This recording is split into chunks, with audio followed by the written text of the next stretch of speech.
Doctor نے مجھے blood test کی رپورٹس بتائیں تو مجھے دھچکا لگا۔ جس کا خدشہ تھا وہی ہوا۔ مجھے لاسٹ اسٹیج کا کینسر تھا۔ گھر آتے آتے میں سوچتا رہا، بیوی کو کیسے بتاؤں گا، بچوں کو کیا کہوں گا۔ گھر پہنچ کر میں نے سیف میں سب رپورٹس چھپا دیں۔ بیوی پوچھتی رہی، میں نے کچھ بھی نہ بتایا، سب نارمل ہے کہہ کر ٹال دیا۔ رات کھانے کے بعد واک کرنے نکلا تو دل بند سا ہونے لگا۔ کس کا دل کرتا ہوگا یہ چمکتی دمکتی روشنیاں، یہ چہل پہل، یہ ہنسی قہقہے چھوڑ کر جانے کا۔ پیاری بیوی، پیارے پیارے بچے چھوڑ کر کیسے جاؤں گا؟ ایک لمبی پتلی سی اندھیری قبر میں کیسے رہوں گا؟ میں چلتا رہا اور سوچتا رہا، حتیٰ کہ قبرستان آ گیا۔ قبروں کے کتبے جیسے مجھے بلانے لگے۔ میں بیچ کے اونچے نیچے راستے پر چلنے لگا۔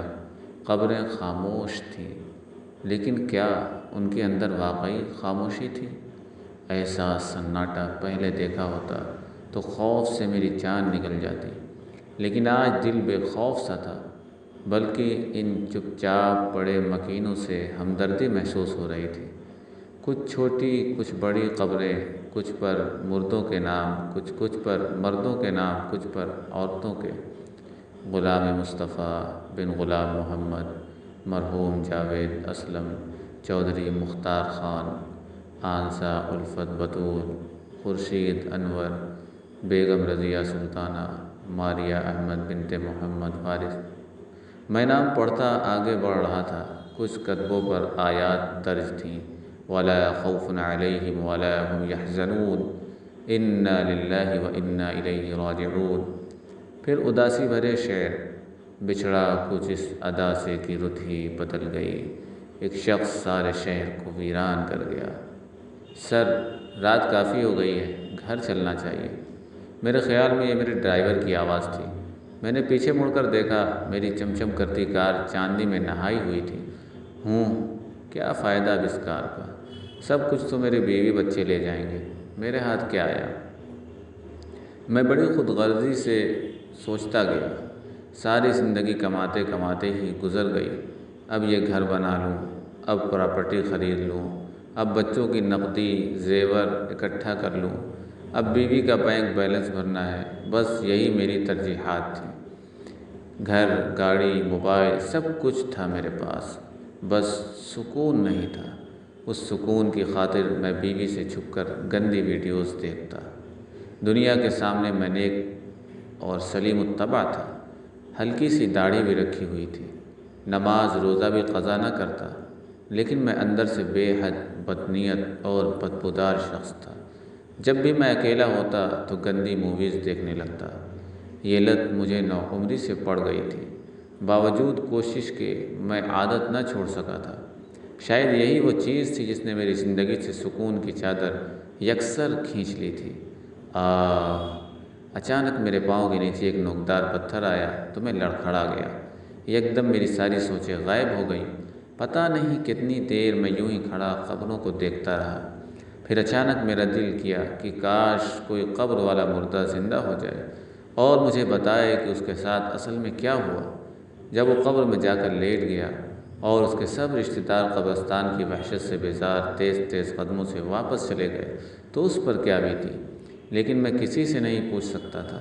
یہاں سب خاموش تھے، چپ چاپ اپنی جزا سزا میں مگن۔ اچانک میری نظر ایک کچی جھونپڑی پر پڑی۔ دیے کی روشنی پردے کے پیوند سے باہر جھانک رہی تھی۔ یہ یقیناً کوئی گورکن کا مسکن تھا۔ بابا جی، نہ جانے آپ نے کتنی قبریں کھودیں، کتنوں کے اخروی انجام آپ کو معلوم ہوں گے، بس مجھے کوئی نصیحت کر دیں۔ میں نے چمکتی پیشانی والے بابا جی سے کہا۔ میرے لہجے میں کینسر زدہ انسان کی بے بسی تھی۔ پتر، سچے رب کی سچی اطاعت ہی کام آتی ہے، اور کچھ یہاں کام نہیں آتا۔ بس تو اکیلے میں رب کی اطاعت کرنا سیکھ لے۔ جب تو اکیلی قبر میں لیٹے گا تو وہ رب تیرا ساتھی بن جائے گا، بابا جی نے کہا، اور دیا تیز کر دیا۔ اپنے طاق کا بھی اور شاید میری امید کا بھی۔ سر آپ یہاں ہیں، میں پریشان ہو گیا تھا۔ میرا ڈرائیور مجھے ڈھونڈتے بابا جی کی کٹیا تک آ گیا، تو میں نے بابا جی کو سلام کیا اور الٹے قدموں واپس چلا آیا۔ جب میں گاڑی میں بیٹھنے لگا تو میں نے ایک نظر پورے قبرستان پر ڈالی۔ کچھ قبروں کے مکین مسکرا مسکرا کر بابا جی کے لفظوں کی تائید کر رہے تھے۔ وہ خوش تھے اور چہچہا رہے تھے۔ باقی قبروں کے مکین حسرت و یاس کی تصویر تھے۔ وہ اپنے کفن نوچ نوچ کر چلا رہے تھے کہ ان کا کوئی ساتھی، کوئی مددگار نہیں تھا۔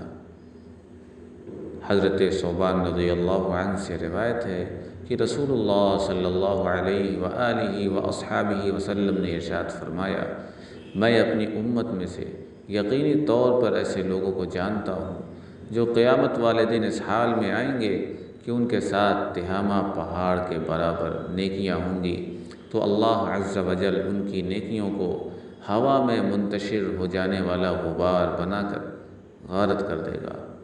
حضرت ثوبان رضی اللہ عنہ نے عرض کیا، اے اللہ کے رسول، ہمیں ان لوگوں کی نشانیاں بتائیے، ہمارے لیے ان لوگوں کا حال بیان فرمائیے، تاکہ ایسا نہ ہو کہ ہم انہیں جان نہ سکیں اور ان کے ساتھ ہو جائیں۔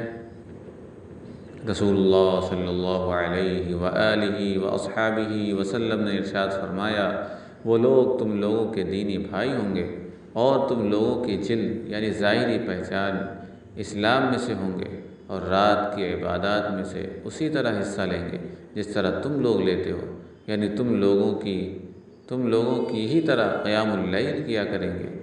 لیکن ان کا معاملہ یہ ہوگا کہ جب وہ لوگ اللہ جل جلالہ کی حرام کردہ چیزوں اور کاموں کو تنہائی میں پائیں گے تو انہیں استعمال کریں گے۔ سنن ابن ماجہ۔ خدا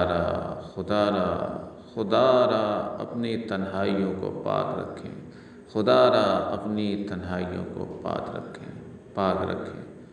امید ہے کہ یہ بات تیرے دل میں اتر جائے۔ خواہش صرف اتنی ہے کہ کچھ الفاظ لکھوں جس سے کوئی گمراہی کے راستے پر جاتے جاتے رک جائے، نہ بھی رکے تو سوچ میں ضرور پڑ جائے۔ اللہ رب العزت ہمیں